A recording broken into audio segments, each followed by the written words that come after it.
Hello everyone. तो कैसे हैं आप सब लोग? आई होप आप सब लोग बहुत अच्छे होंगे। सो आईबीपीएस पीओ मेंस का एग्जाम हो गया 30 ऑफ नवंबर को। और आई नो कि ये एनालिसिस जो मैं मेरा कैसा गया एग्जाम में काफी दिनों के बाद आप लोगों के साथ शेयर कर रही हूँ।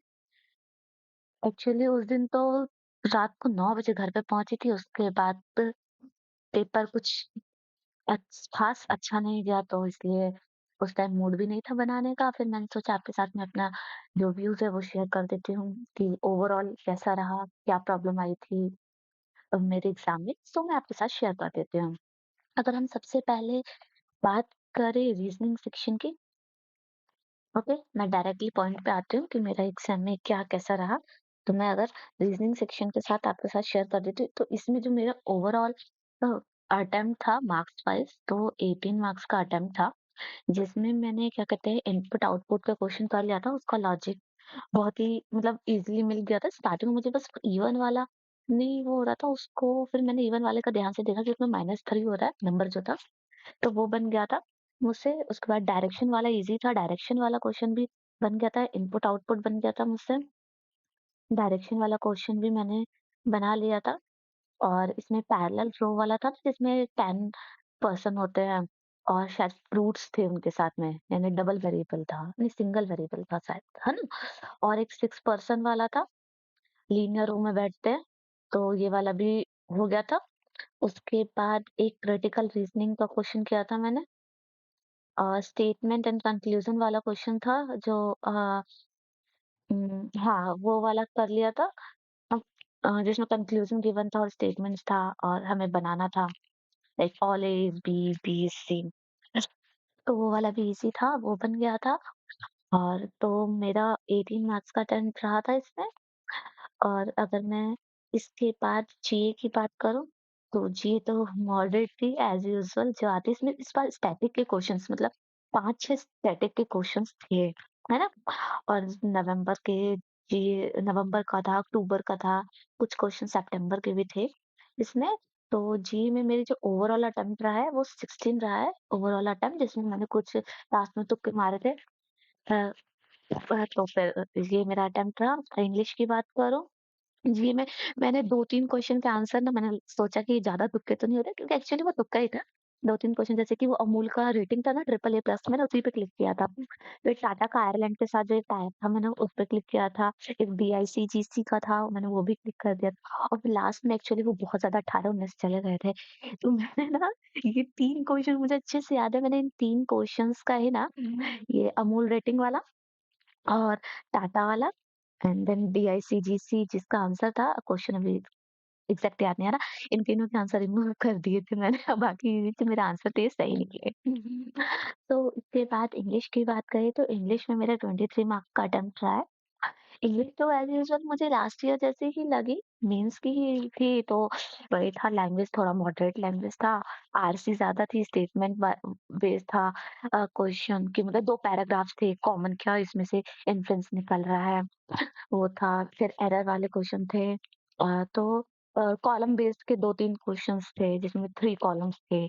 एक में वो था वर्ड मीनिंग का, वोकैब टाइप का था, और वो कनेक्ट हो रहे थे।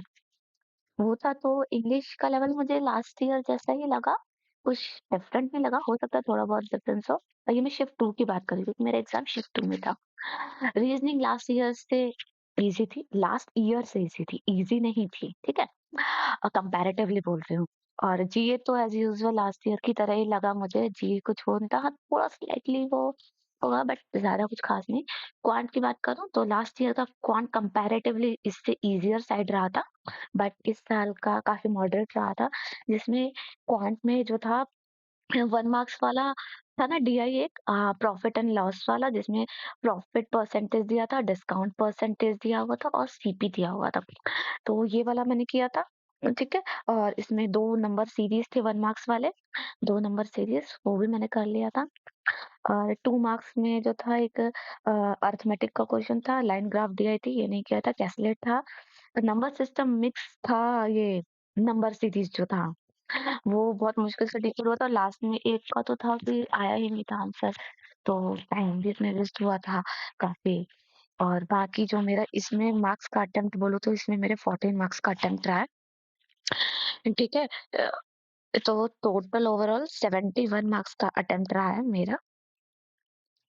और जो और क्या था, हाँ, इसमें जो क्या होता है, ये वाला जो मेरा डीआई था ना, एक्चुअली मैं क्या कहते हैं प्रॉफिट परसेंटेज को प्रॉफिट लेके ही डायरेक्ट मैं प्रॉफिट की वैल्यू लेके कर रही। आंसर नहीं आ रहा, आंसर नहीं आ रहा, 3 बार किया मैंने फर्स्ट क्वेश्चन को ही जो उसका था, नहीं आ रहा, नहीं आ रहा, फिर मैं सेकंड पे गई, सेकंड पे भी नहीं आ रहा।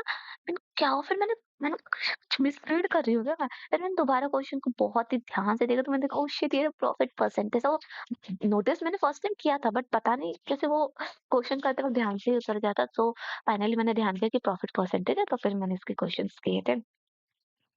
तो मेरा ओवरऑल जो कहूँ 70 मार्क्स का अटेम्प्ट रहा। बट मैं मतलब पेपर कुछ खास नहीं गया। लिटरली मेरा पीओ मेंस का पेपर अच्छा नहीं गया। और अगर मैं डिस्क्रिप्टिव सेक्शन की बात करूँ, वो तो और खतरनाक हुआ। क्या हुआ डिस्क्रिप्टिव में, मैं बताती हूँ। वैसे ही जैसे क्वांट अपना ओवर हुआ, डिस्क्रिप्टिव स्टार्ट हुआ और मैंने चूज़ किया लेटर। ये पुलिस को लिखने वाला लेटर था कि मिसक्रिएंट्स मेरे एरिया में मतलब यही प्रॉब्लम करते हैं, तो हमें प्रॉब्लम हो रही है, उसके कंसर्न में था। भाई मैंने हाउस नंबर का एच डाला, कैपिटल नहीं हो रहा, शिफ्ट की मेरी जो शिफ्ट की थी ना कीबोर्ड की दोनों खराब थी, पता है? और क्या कहते हैं, दोनों के दोनों काम नहीं कर रहा था। मैं फिर जब तक, और पता है मैं जैसे ही सर उठाकर मुझे आवाज़ आ रही थी बच्चों की, बट जैसे ही मैं बोलने लगी तो बहुत सारे बच्चे ऑलरेडी बोल रहे थे मैम मेरा कीबोर्ड खराब है, मेरा कीबोर्ड खराब है। मैं भी बोल रही थी मैम मेरा कीबोर्ड, मेरा शिफ्ट की नहीं चल रहा है, नहीं चल रहा है। उसमें एक रूम में 2 से 3 मेंबर ही होते हैं, इससे ज़्यादा तो होते नहीं है। और मेरी एकदम लास्ट रो के क्या कहते हैं लास्ट रो में थी, एकदम कोने की तरफ सीट थी। तो फिर कोई आया ही नहीं, तब तक मैं बोल रहे आ रहे हैं, क्योंकि कभी इधर कोई आवाज ना आ रहा उधर। फिर भाई टाइम, और सबसे गंदी चीज है क्या कहते हैं, टाइम आपका चलता रहता है, यानी टिक टिक टिक टिक टिक टिक आपका टाइम होता रहेगा। तो फिर मैंने स्टार्ट कर दिया, मैंने कैप्स लॉक ऑन किया। अब यही हो रहा था, मुझे कैप्स लॉक ऑन करना पड़ रहा था, फिर वो लेटर टाइप करी थी, आज फिर कैप्स लॉक ऑफ करना पड़ रहा था, फिर कैप्स लॉक ऑन करना पड़ रहा था। कैप्स लॉक कभी कभी होता है मैं कैप्स लॉक ऑफ कर रही हूँ, बट वो क्या कहते हैं ऑफ नहीं हो रहा है, तो सारे कैपिटल लेटर में हो जा रहे हैं। फिर मैं बैक स्पेस से सबको वो डिलीट कर रही हूँ। वैसे करके फिर मैं फिर दोबारा चिल्लाई वही कि इतनी देर हो गई कोई नहीं आया। मैंने दोबारा बोला मैम मेरी शिफ्ट की खराब है, मेरा कीबोर्ड काम नहीं कर रहा है। तो फिर वो कह रहे आ रहे हैं, आ रहे हैं, आ रहे हैं, बस तब तक फिर मैं लिखती ही चली गई। तो मुझे लग रहा है जब मैं लेटर के एंड पे थी ना, तब वो बोल रहे थे किसका खराब है, किसका खराब है। तब मेरे पास एक्चुअली इतना कैप्स लॉक ऑन ऑफ करने के चक्कर में मेरे पास, मुझे याद है कि 8 या 9 मिनट के आसपास मेरे पास बचे थे एससे में आने के लिए। और रही बात मेरी प्रैक्टिस की, तो मैं ऑलरेडी आपको बता देती हूँ कि मेरी प्रैक्टिस जब मैं करती थी तो मेरे 20 मार्क्स, मैं गाइडली से करती थी डिस्क्रिप्टिव की प्रैक्टिस, तो मेरे 20 मार्क्स आराम से आ जाते। तो मैं ये कह सकती थी, मुझे ये होप था कि मेरा 18 से 20 मार्क्स डिस्क्रिप्टिव में ईज़िली आ जाएँगे। ठीक है? तो मेरे को ये इश्यू नहीं था कि क्या कहते हैं, इस टाइपिंग स्पीड नहीं थी, मेरी टाइपिंग स्पीड सही थी।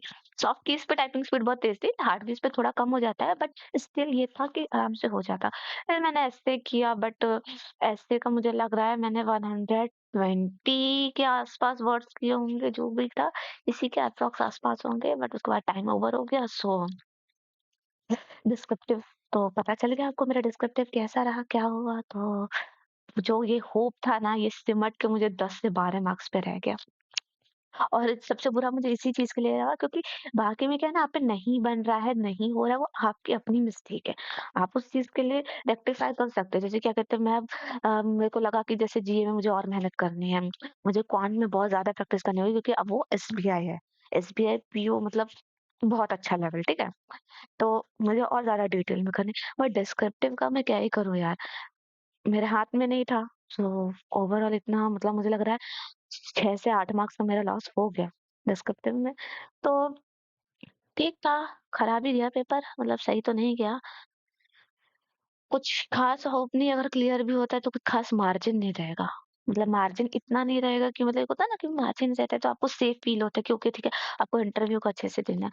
और थोड़ी-सी मेरी इसमें इसलिए इतना कम अटेम्प्ट हुआ कि मेरी प्रैक्टिस भी छूट गई थी, क्योंकि इंटरव्यू था मेरा आरआरबीपीओ का, तो उसमें मेरा टाइम चला गया था। फर्स्ट इंटरव्यू था तो बस वही था, चीज़ें कवर करनी थी, प्रैक्टिस करना था। तो काफ़ी माइंड डाइवर्ट हो गया था फ्यू मिनट से। बट स्टिल डिस्क्रिप्टिव्स ने ज़्यादा अपसेट किया मुझे। सो ओवरऑल ये था मेरा एग्ज़ाम रिव्यू। मेरा एग्ज़ाम में वही 71 मार्क्स का मैंने अटेम्प्ट किया पेपर। ये कौन-सा ऑब्जेक्टिव वाला। और मुझे लगता है ये 10 से 12 मार्क्स का कहलाएगा। मैंने अटेम्प्ट किया डिस्कस ठीक है, तो वो भी इसमें अब कितने मार्क्स देंगे वो जाने वैसे तो वैसे मतलब मैंने भी देखा एनालिसिस वगैरह यूट्यूब पे तो दिखा रहे थे कि इस बार 8 से 10 के बीच में जाएगा इसका कट ऑफ। तो लेट्स सी क्या होता है। अब इस बारे में तो ये तो नहीं सोचना है मुझे, पर हाँ, मुझे यहाँ पे मैंने सोचा है कि जी को ज़रा थॉरोली और डिटेल में करूँ और क्या कहते हैं जो क्वांट सेक्शन है मतलब क्वांट को भी ज़रा थॉरोली प्रैक्टिस करना पड़ेगा। इंग्लिश में सिर्फ प्रैक्टिस करूँगी, इंग्लिश में मेरा कॉन्सेप्ट क्लियर है। इसमें मैं अब मेंस लेवल की प्रैक्टिस करूँगी और अभी पीओ के प्रीलिम्स का मॉक लगाऊँगी। और रही बात रीजनिंग की, तो रीजनिंग में मैं क्वेश्चंस की प्रैक्टिस करूँगी। अलग-अलग टाइप के जो क्वेश्चंस होते हैं, बस प्रैक्टिस करना मेन थोड़ा क्वांट में थोड़ा कन मतलब जाऊँगी डिटेल में और जी में डिटेल में जाऊँगी। So this is all from my side तो ऐसा रहा मेरा एग्ज़ाम और क्या मेरे से ब्लंडर हुआ वो भी मैंने बता दिया। क्या वहाँ पे ब्लंडर हुआ और बहुत ही मतलब मैं कहूँ बेसिक एमेनिटीज़ जो होती है ना फैसिलिटीज़ जो प्रोवाइड करते हैं सैनिटेशन फैसिलिटी भाई बहुत खराब। आई डोंट नो आईबीपीएस ₹850 लेके भी क्यों ऐसे जगह पे कॉन्ट्रैक्ट रखता है, जहाँ पे इवन वो लोग चेक नहीं करते, क्या करते हैं भगवान जाने। बट सीरियसली मतलब आईबीपीएस ने तो बहुत डिसअपॉइंट किया इस बार। तो अब एसबीआई पीओ का एग्ज़ाम है तो आने वाले कुछ दिनों में फिर मैं आपके साथ वीडियो शेयर करूँगी कि मैं एसबीआई पीओ प्रीलिम्स का कैसे मॉक लगा रही हूँ और क्या प्रैक्टिस कर रही हूँ। बाकी अपने जीए क्वांट के बारे में भी आपको डिटेल में बताऊँगी। ठीक है? क्या मैं चेंज लाने वाली हूँ ताकि मैं ये मेक श्योर कर सकूँ कि इस ईयर मेरा एक कलेक्शन हो जाए बैंक में, ठीक है? So I hope you guys are also doing well. आप लोग भी अपनी प्रैक्टिस करिए एसबीआई पीओ के लिए। Till then take care. Bye bye.